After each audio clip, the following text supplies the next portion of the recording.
Ano ang talagang nangyari nang lumipad si Trump papuntang China? Hindi bilang turista, hindi bilang simpleng diplomatiko, kundi kasama ang 18 pinakamakapangyarihang CEO sa buong Amerika? Bakit kasama niya si Elon Musk, Tim Cook, Jensen Huang at Larry Fink, ang mga lalaking kontrolado ang teknolohiya, sasakyan, artificial intelligence at trilyon-trilyong dolyar ng pandaigdigang pera? Paano nauugnay ang isang lihim na kasunduan noong 1985, ang tinatawag na Plaza Accord, sa kung ano ang nangyayari ngayon sa pagitan ng Amerika at China? At kung totoo ang teoryang ito, kung may bagong monetary order na talagang pinagkakasunduan sa likod ng mga saradong pinto, paano ito makakaapekto sa iyong pera, sa iyong ipon at sa iyong kinabukasan? Yan ang tatalakayin natin ngayon. Pero bago po ang lahat, baka pwedeng palike ang video na ito dahil napakalaking bagay na ito sa aming content creators at mangyaring mag-comment sa baba kung taga saang lugar ka para malaman namin saan umaabot ang ating mga video. Maraming salamat po. Sa isang malaking conference room sa Beijing, nagtipon ang mga lalaking kontrolado ang mundo. Sa isang dulo ng mesa, si Donald Trump, Pangulo ng Estados Unidos. Sa kabilang dulo, si Xi Jinping, Pangulo ng China, at sa pagitan nila, 18 CEO. Ang pinakamakapangyarihang grupo ng mga negosyante na nagsama-sama para sa isang foreign trip na walang katulad sa kasaysayan ng Amerika. Elon Musk, Tim Cook, Jensen Huang, Larry Fink.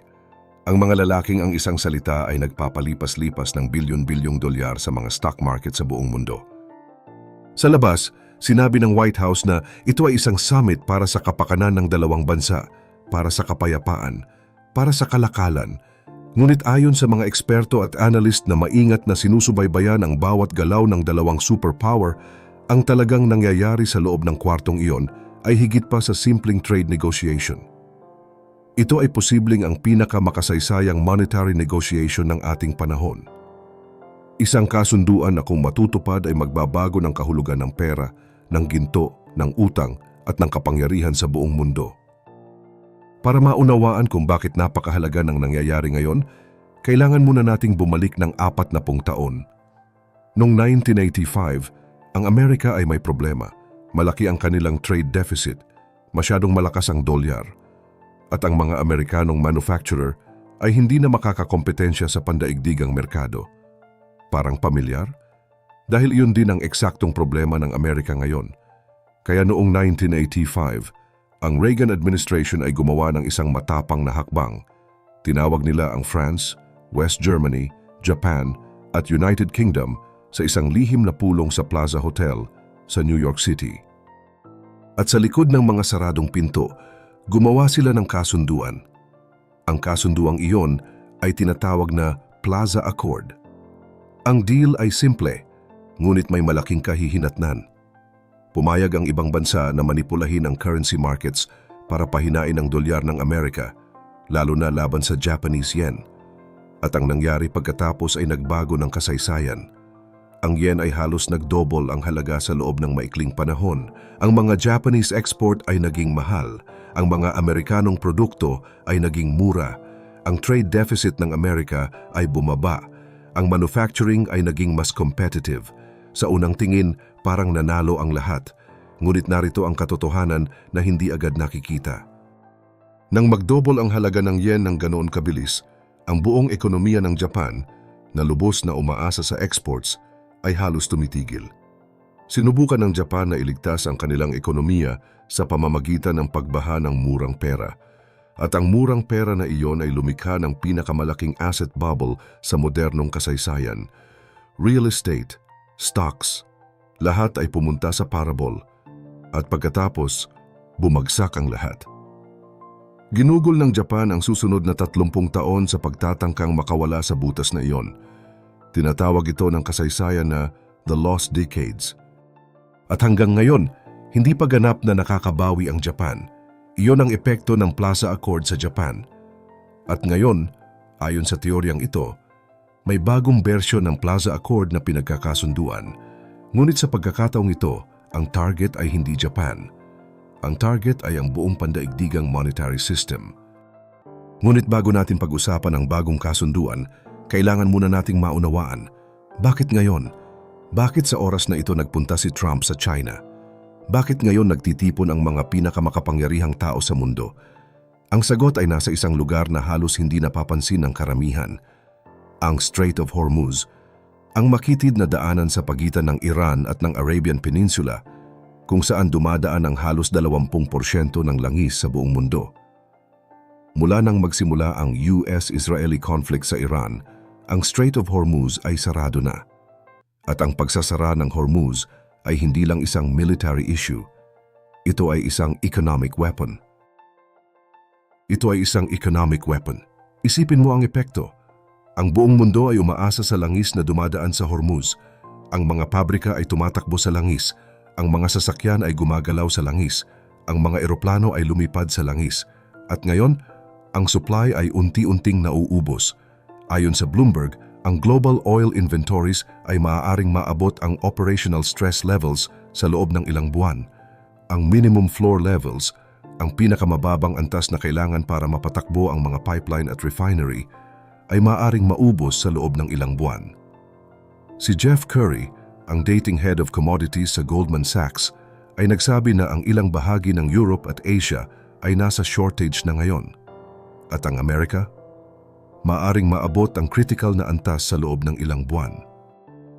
Ngunit narito ang nakakalito. Kahit gaano katindi ang krisis sa supply ng langis, ang presyo ng langis ay nanatiling mababa. Bakit? Dahil may mga taong aktibong gumagamit ng media at ng paper markets para panatilihing kalmado ang lahat. Binibili ng Amerika ang oras, ngunit ang oras ay mauubos din. At dito nagiging malinaw ang mas malaking larawan. Ang China, bilang isa sa pinakamalaking consumer ng langis sa buong mundo, ay direktang tinatamaan ng pagsasara ng Hormuz. Mahigit kalahati ng inaangkat na langis ng China ay dumadaan sa rehiyong iyon. Ibig sabihin, ang bawat araw na sarado ang Hormuz ay nagdudulot ng matinding pressure sa ekonomiya ng China. Sa kanilang mga pabrika, sa kanilang transport system, sa kanilang manufacturing sector, at dito nagiging malinaw ang tanong na dapat nating itanong. Kung ang China ay tinatamaan ng pagsasara ng Hormuz, bakit hindi sila kumilos para buksan ito? Dahil ayon sa teoryang ito, hindi pa nila gustong buksan ito. Hindi pa. Dahil ang saradong Hormuz ay ang kanilang pinakamakapangyarihang bargaining chip. Ang Russia, Iran at China, ayon sa teoryang ito, ay gumagamit ng saradong Hormuz bilang isang economic weapon para pilitin ang Amerika na makipag-negotiate sa isang bagong monetary order.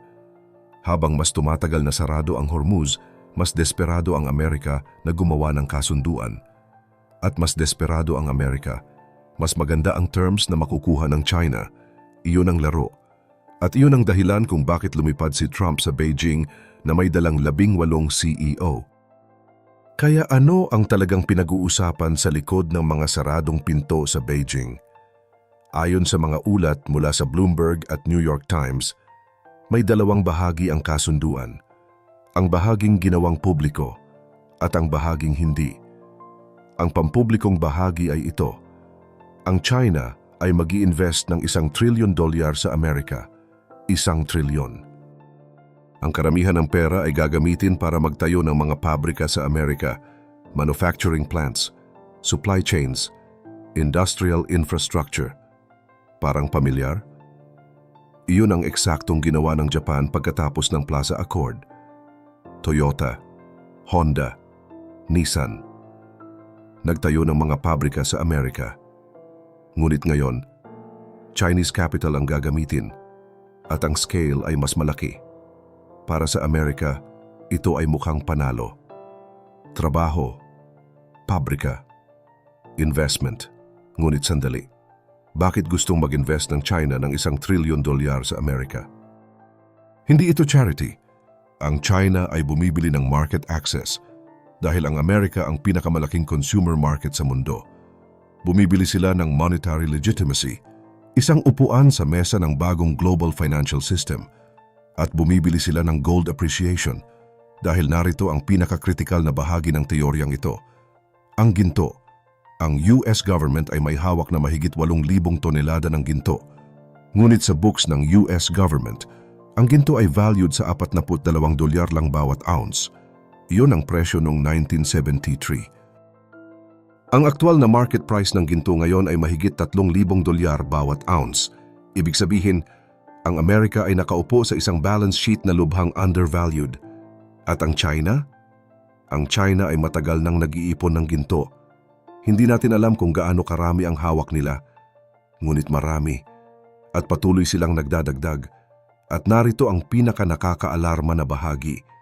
Sa nakaraang 6 na buwan, ang pinakamalaking export ng Amerika, mas malaki pa kaysa sa langis, mas malaki pa kaysa sa gamot, mas malaki pa kaysa sa aircraft engines, ay ginto. Physical gold.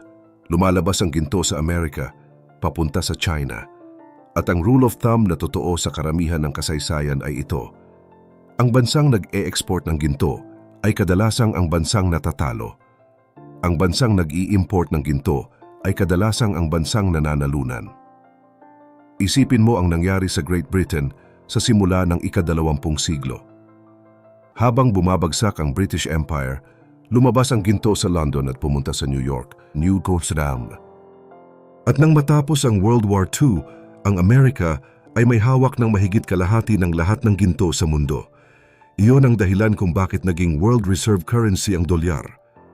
Ang bansang may ginto ang nagsusulat ng mga patakaran. At ngayon, ang ginto ay lumalabas sa Amerika at pumupunta sa China. Iyon ang silueta ng isang monetary transition na nangyayari ngayon mismo sa harap ng ating mga mata. Kaya kung totoo ang teoryang ito, kung may bagong Plaza Accord na talagang pinagkakasunduan, ano ang magiging hitsura nito?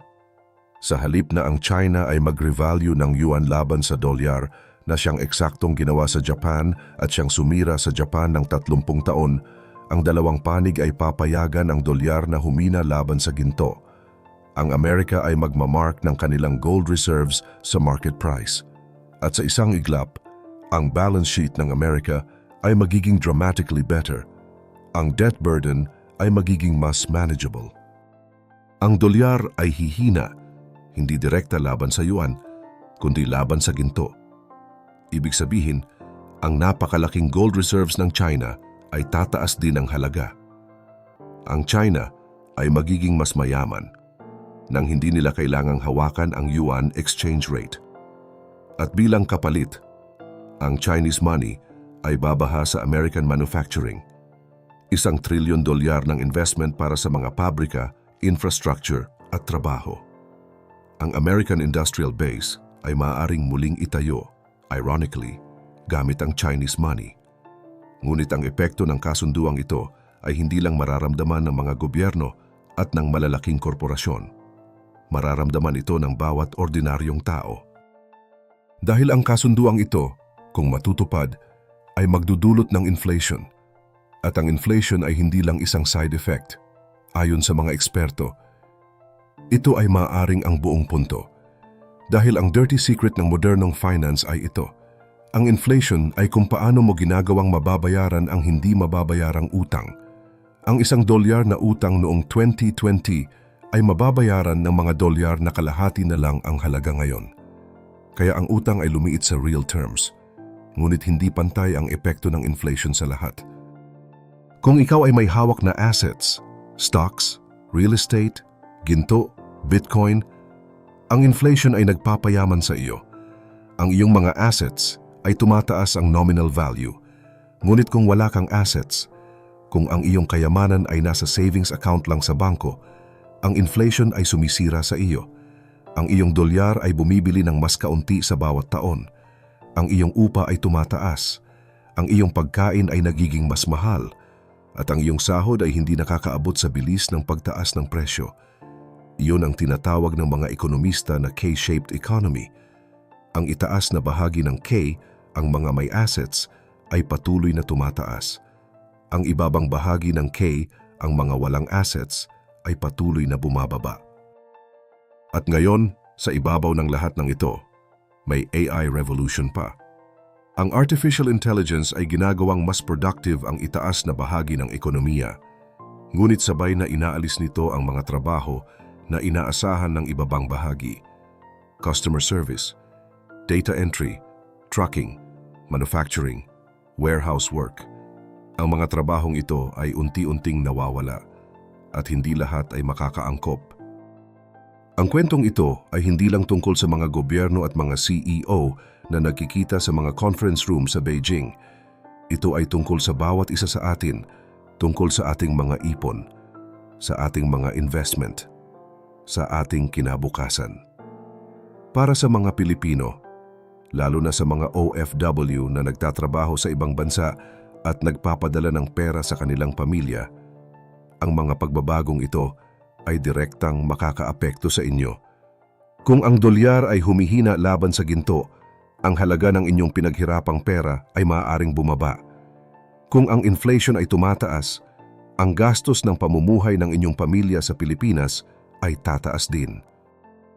At kung ang mga trabaho ay unti-unting naaalis ng AI, ang seguridad ng inyong trabaho ay maaaring mas mahina kaysa sa inaakala ninyo. Ngunit hindi ito isang kwento ng kawalan ng pag-asa. Ito ay isang babala. At ang babala ay may layunin para makapag-prepare tayo. Ang mga taong naiintindihan ang nangyayari sa mundo ay may pagkakataon na kumilos bago pa man maging huli ang lahat.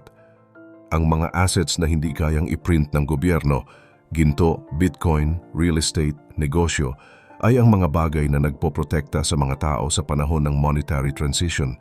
Hindi ito investment advice. Hindi ito isang tawag para bumili ng kahit ano. Ito ay isang paalala na ang mundo ay nagbabago, mabilis. At ang mga pagbabagong ito ay hindi lang nangyayari sa mga conference room sa Beijing o sa mga trading floor sa New York. Nangyayari ito sa bawat tindahan na pinupuntahan mo, sa bawat bayarin na binabayaran mo, sa bawat sahod na tinatanggap mo. Ang tanong ay hindi kung magbabago ang mundo. Nagbabago na ito. Ang tanong ay, nasa tamang panig ka ba ng pagbabagong ito? Dahil sa bawat monetary transition sa kasaysayan, may mga natatalo at may mga nananalunan. Ang pagkakaiba sa pagitan ng dalawa ay kadalasang ito lamang. Ang mga nananalunan ay nakakita ng pagbabago bago pa man ito dumating at kumilos ng naaayon. Huwag hayaang ang pagbabagong ito ay dumating sa iyo nang hindi ka handa dahil ang kasaysayan ay paulit-ulit. At ang mga aral ng Plaza Accord ng Japan na nawasak ng 30 taon dahil sa isang monetary deal na hindi nila lubos na naunawaan, ay narito para turuan tayo. Ang tanong ay, nakikinig ba tayo? Kung nagustuhan mo ang video na to, i-share mo naman sa iba at mag-subscribe ka na rin. Panoorin mo na rin ang mga videos na nasa kanan para lalo pang lumipas ang oras mo.